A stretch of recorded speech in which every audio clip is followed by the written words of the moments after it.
Hello everyone, I'm Harry, welcome to my channel, and today we're going to look at the brand new OC-5 Octave Pedal from Boss. So before we get started, if you like this demo at any point, please leave a like, comment, and subscribe, and hit the little bell notification for me as well. It really does help me out a lot, and that way you won't miss out on any of my future uploads. There's going to be affiliate links down in the description to the OC-5 and all the gear I used in this video and to record my videos. These do help support the channel out further, so I'd really appreciate you go and check them out. So Boss's Octave pedals, the OC2 specifically, is a really fan favourite, and it's been a very popular Octave pedal over the years. Now there was the OC3, which I believe was called the Super Octave, but now we have the OC-5, which combines some more modern features with the classic legacy features that we got in the OC2. So some of the new features, there's actually new technology for the tracking, so you're getting much more accurate tracking when you're playing and a natural feel with no latency. We have two modes of operation that you can select via a toggle switch. We have the vintage mode and the poly mode. In the vintage mode, you get the classic OC2 sounds, and then in the poly mode, we get more of a polyphonic thing that can be used with chords and some extra little features hidden in there as well. On the top of the pedal, there's also a switch to go from guitar and bass. Now, I'm not going to look at bass in this demo. I mean, we saw a little bit on the intro song, but there's definitely going to be a good bass demo out there from a bass player, so I'll leave that to them. We also have a direct out and a normal output.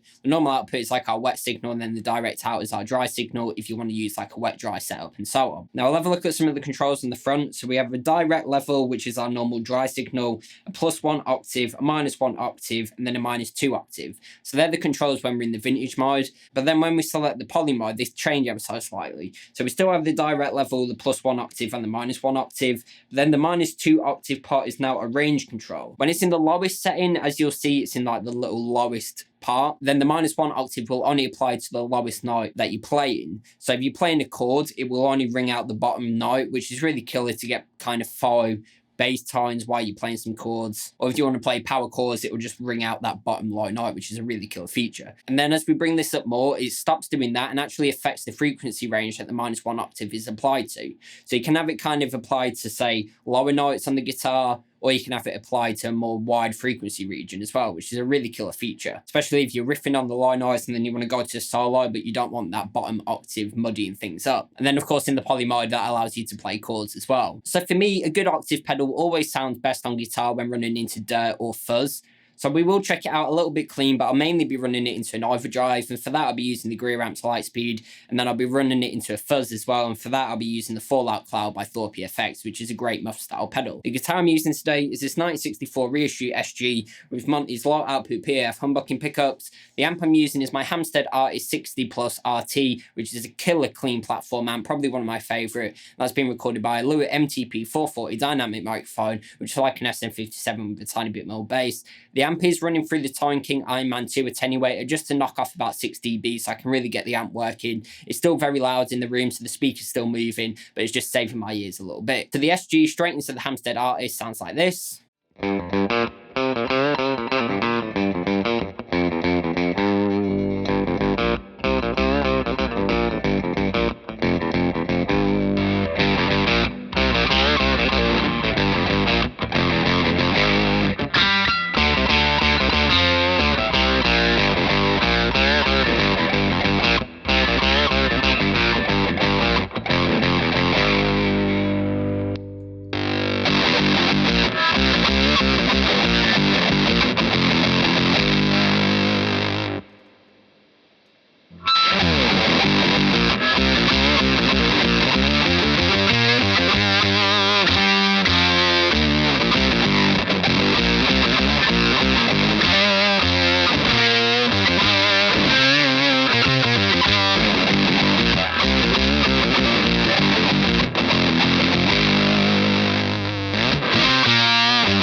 So there we have it. That was a look at the new OC-5 Octave Pedal from Boss, getting those classic OC2 sounds in the vintage mode, as well as some more modern features in the poly modes, like having the lowest note ring out when you're playing chords, or even being able to select the frequency region in which the -1 octave is applied to. This is definitely one of my favourite octave pedals.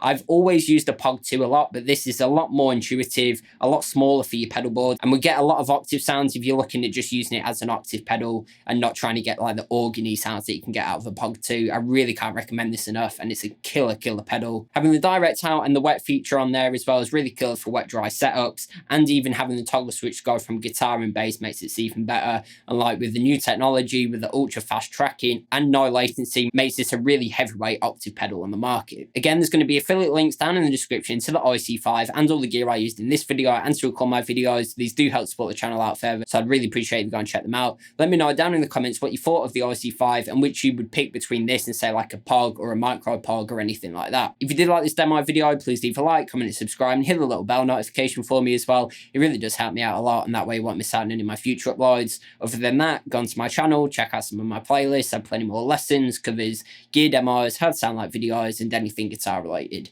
As always, I've been Harry, and thanks for watching.